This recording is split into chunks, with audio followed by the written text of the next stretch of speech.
త్వరలో స్వచ్ఛంగా బయటకు వస్తుందని ఆశిస్తున్నాం. వచ్చిన మీకందరికీ అభినందనలు.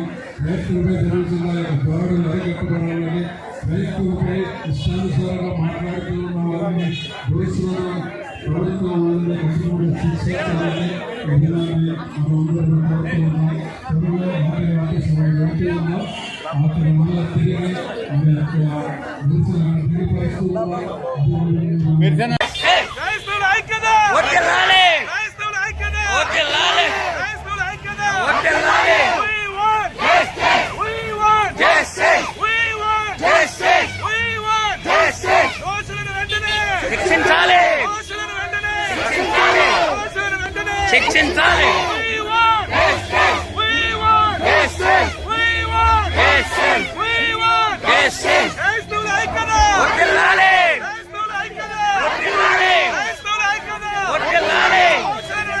శిక్షించాలి. క్రైస్తవ సంఘాలు, క్రైస్తవ నాయకులు, విశ్వాసులతో మరి ఈ రోజు అద్భుతంగా రాజమండ్రి డాక్యుమెంట్ వద్ద మరి యొక్క శాంతి ర్యాలీ చేయడం జరుగుతూ ఉంది.